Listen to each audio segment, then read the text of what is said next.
There's a specific moment in the morning, and I think you might know it, when you open your eyes and, before a single thought forms, your body already knows what comes next. Not because you planned it the night before, not because you made a conscious decision, just because it's what always comes next. The alarm, the ceiling, the same ceiling, the same light coming through the same gap in the curtains. You lie there for a few seconds, and somewhere beneath the surface, something registers. Not dread, not sadness, just a quiet, almost neutral recognition. This again. I don't think we talk about that moment enough. Not the dramatic version of it, where someone wakes up and hates their life. That's not what I mean. I mean the subtle one. The version where everything is technically fine. Where you have reasons to get up. Where your life, from the outside, looks like it's functioning. And still, that feeling, that small, wordless, almost imperceptible weight that settles somewhere in your chest before the day has even begun. That's what I've been thinking about lately. Not with urgency, not with alarm, just thinking, turning it over quietly, the way you turn something over in your hand when you're not sure what you're looking at yet. Because I've noticed something over the years. The weight doesn't arrive all at once. It doesn't announce itself. You don't go to bed one night feeling whole and wake up the next morning feeling hollow. It accumulates, slowly, the way dust gathers on a shelf you stopped noticing. You can't point to the day it started. You can only notice at some point that it's there and that it's been there for a while. I remember when routine felt like a good thing. And I think for most people, it does feel like a good thing at first. There's a period where having a structure feels like an achievement. You built something. A schedule, a rhythm, a life that fits together in recognizable pieces.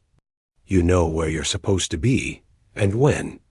You know what's expected of you and roughly how to deliver it. That used to feel like stability, like having ground beneath your feet after a long stretch of uncertainty. And it was. I don't want to pretend otherwise. But somewhere along the way, and I can't tell you exactly where, because I don't think there is an exact where, something shifted. The structure that once felt like something you chose started feeling like something that simply happens to you. The days that used to feel like building blocks started feeling more like a conveyor belt. Not unpleasant, necessarily. Not painful. Just continuous. And undeniable. And somehow, strangely, inevitable. You wake up. You do the things. You go to sleep. You wake up again. And somewhere in the middle of all that doing, you realize you stopped really noticing any of it. I've thought about the word autopilot a lot. It's used so often that it's lost some of its meaning. But when I really sit with it, it captures something true. Because autopilot doesn't mean you're absent. It doesn't mean you're failing. It means the system is running efficiently without requiring your full presence. And for a while, that feels fine. Useful even. You get things done. You meet obligations. You move through the day without friction. The problem is that life, your actual life, the one you're supposed to be experiencing, it requires your presence. It doesn't work well on autopilot. And when you've been running that way long enough, you start to notice a kind of disconnection. Not from other people, necessarily. From yourself. From the things you're doing while you're doing them. I can remember driving home from work one evening and genuinely realizing, that I had no memory of the last 15 minutes of the drive. I'd done it so many times that my body handled it entirely on its own. And that, by itself, isn't alarming. Familiar routes become automatic. That's normal. But what stayed with me was the feeling that followed. Because it wasn't just the drive. It was the whole day. When I tried to hold on to something specific, a moment that felt present, a conversation that felt real, a decision that felt like mine, there wasn't much there. The day had happened. I just hadn't really been in it. That's the thing about the accumulation of repetition. It doesn't feel like loss while it's happening. It just feels like efficiency, like you've gotten good at life. And in some mechanical sense, you have. You've learned the rhythms. You've internalized the expectations. You know how to move through your days without wasting energy on novelty or uncertainty. But what you've also done, without meaning to, is removed most of the texture, most of the friction that makes things feel real. The responsibilities don't go away. If anything, they grow. Work expands. Relationships require maintenance. The house needs attention. The emails accumulate. The calendar fills. And you manage it all, because that's what you do now. You're someone who manages things, someone reliable, someone who shows up. And on the surface, that looks like strength. It is a kind of strength. But underneath it, quietly, something else is happening.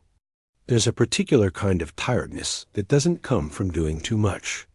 It comes from doing the same things over and over without feeling like any of it is leading somewhere new, without feeling like you're growing inside it. You can sleep 8 hours and wake up with that tiredness already in your body, because it's not physical. It's something deeper, something harder to name. I've heard people describe it as burnout, and maybe for some people that's accurate. But for me, burnout implies a fire that went out, and I'm not sure there was a fire. There was just a steady, competent, continuous operation. And then, at some point, a quiet question that I couldn't quite dismiss. Is this it? Not as a crisis, not as a breakdown, just as a question that arrived one afternoon and didn't leave dot. Is this it? The strange thing about that question is how guilty it makes you feel. Because you look at your life, actually look at it, and you see that things are okay. Maybe more than okay. You have work. You have people you care about. You're not suffering in any way that would be visible to someone looking in from outside. And that creates a kind of confusion that's hard to sit with. Because the feeling is real. The heaviness is real. But you can't point to a cause. You can't say this is what's wrong and then fix it. And so, instead of sitting with the confusion, a lot of people, myself included, for a long time, just absorb it. You tell yourself you're tired. You tell yourself it's a phase. You tell yourself that this is just what adult life feels like, that the people who seem more alive than you are probably just better at hiding the same thing. And then you pour another cup of coffee and move on to the next thing that needs doing, because there is always a next thing. But the feeling doesn't go away. It just gets quieter and more familiar until it becomes the background of everything. You stop noticing it the same way you stop noticing the hum of an air conditioner. It's always there. You've just learned to exist around it. I want to be careful here, because I'm not trying to describe something catastrophic. I'm describing something much quieter than that dot, something that, in many ways, looks completely fine from the outside and feels completely fine on most days. It's only in certain moments, early mornings or late evenings, or in the middle of a perfectly ordinary Tuesday, that it surfaces. That gentle pressure behind the eyes, that faint sense of going through motions, that moment where you notice yourself from the outside and think, I'm doing all the right things. So, why does it feel like something is missing? I think the answer, when I finally let myself look at it honestly, has something to do with the difference between structure and meaning. And I think those two things are easy to confuse, especially when your life is busy. Because when you're occupied, when your days are full, and your responsibilities are real, and your time is spoken, for it's easy to mistake that fullness for purpose, easy to assume that a life that looks meaningful from the outside must feel meaningful from the inside. But fullness isn't the same as meaning. And I think that's something I had to learn the slow, unglamorous way. I used to be curious about things, not in any dramatic or obvious way, just in the background of daily life, a kind of low-grade interest in things I encountered, a tendency to follow thoughts into unexpected places, a willingness to wander off the expected path occasionally just to see what was there. And I didn't notice when that faded. It didn't fade dramatically. It just receded, slowly replaced by the more pressing demands of a life that required consistent management rather than occasional exploration. I stopped reading things that didn't have an immediate point. I stopped having conversations that didn't lead anywhere practical. I stopped sitting quietly without a reason. Not because I decided to stop, but because efficiency gradually crowded out everything that wasn't directly useful. And usefulness, as a filter for how you spend your time, is a merciless editor. It cuts a lot of things that turn out to be more imper. Spontaneity was one of them. Not big spontaneity. I'm not talking about quitting jobs or buying plane tickets. I mean small spontaneity. The kind where you take a different route home because you feel like it. Where you stay at the table after dinner just to sit there. Where you start a conversation that has no agenda. That kind of small, low-stakes liveness. It requires a certain relationship with your own time, a feeling that your hours aren't entirely spoken for, that you have some margin for the unexpected. And at some point, I stopped feeling like I had that margin. Not because it wasn't there, but because I'd mentally allocated it before it arrived. And presence. I think that's the one I feel most clearly. Looking back, there's a version of going through your days, where you're actually in them, where the coffee tastes like something, where the light through the window registers, where a conversation lands in you rather than just passing through.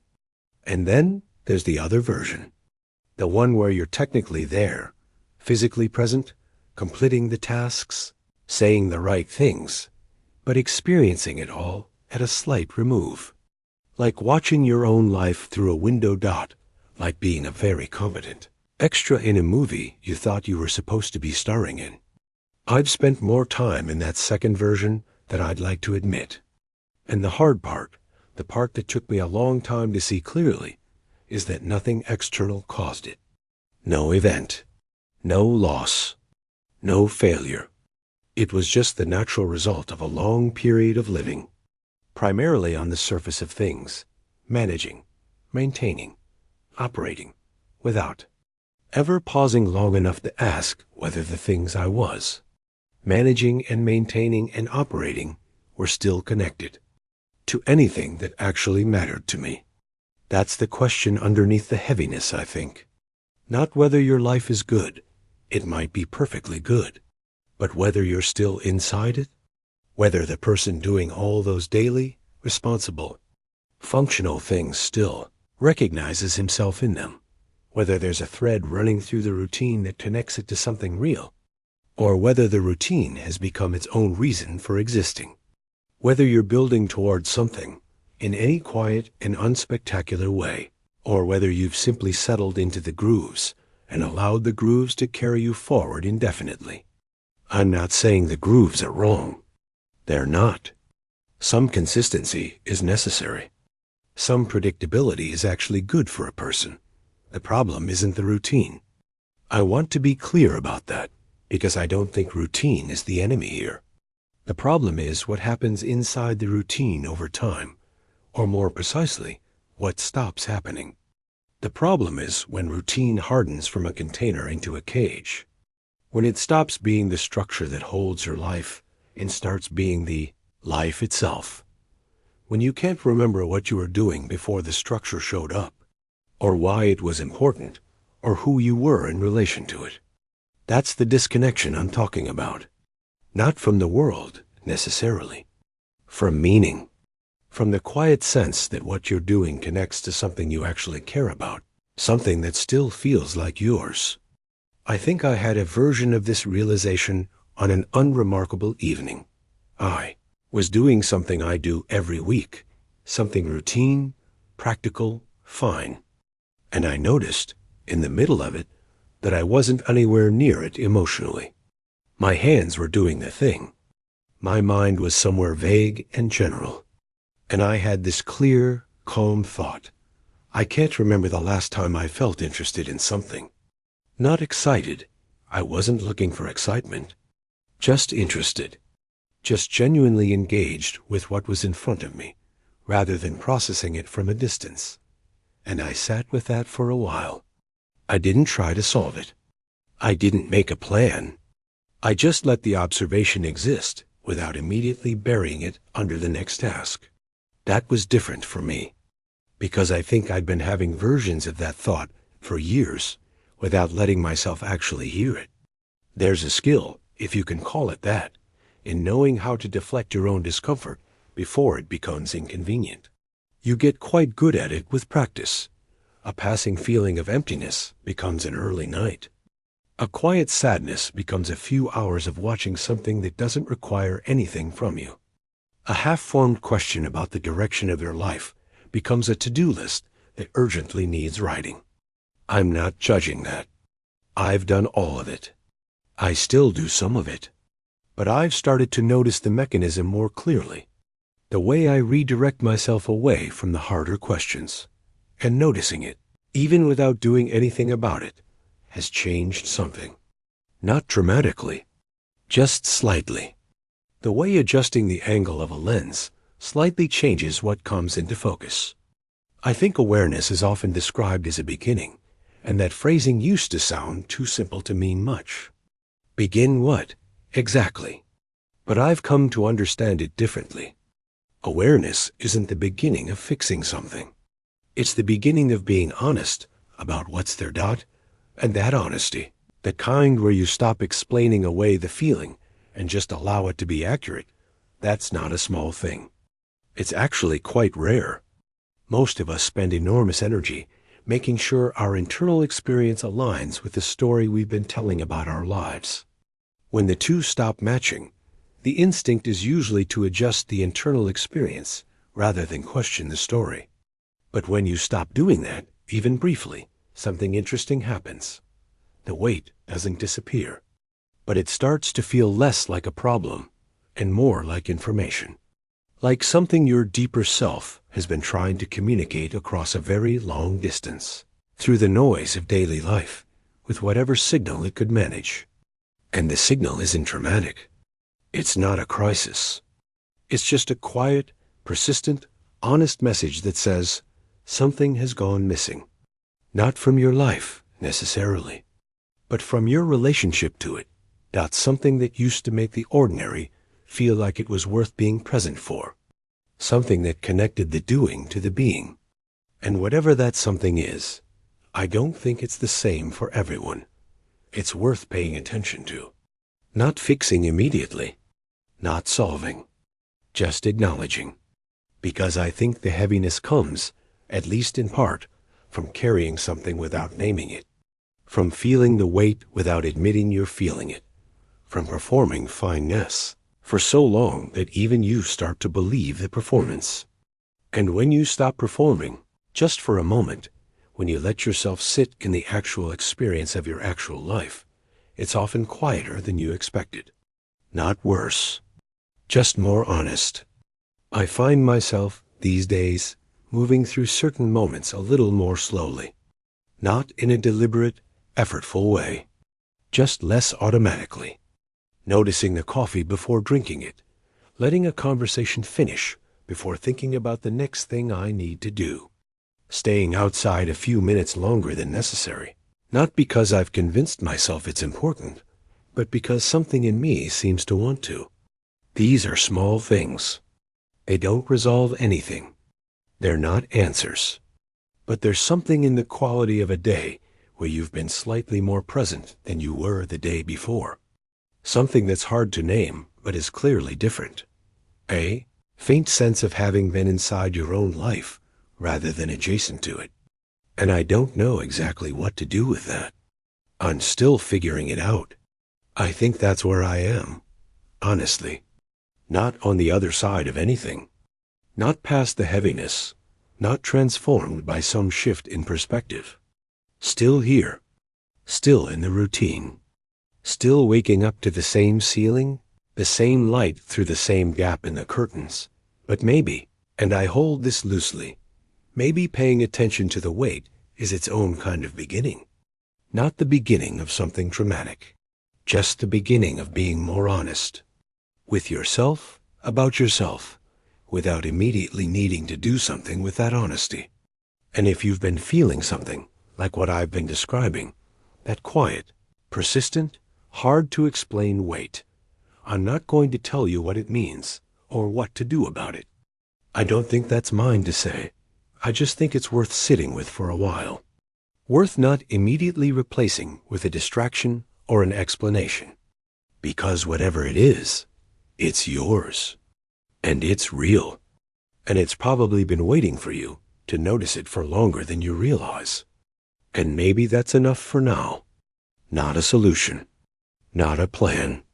Just the awareness that something inside you has been trying to get your attention. Quietly for a long time. You don't have to fix it today. You don't have to understand it completely. Just noticing it, honestly, without rushing past it, already changes something.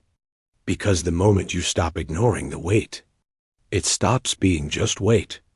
It becomes a signal. And maybe, over time, that signal starts to show you where you've been moving without really being there, and where you might want to return. If any part of this felt familiar to you, if it put into words something you've been feeling, but couldn't quite explain, leave a like. And if you want more videos like this, quiet reflections, honest thoughts, things that don't try to fix you, just help you see more clearly, consider subscribing. And if you feel like sharing, what does your routine feel like lately? You don't have to explain it perfectly. Just say what's real.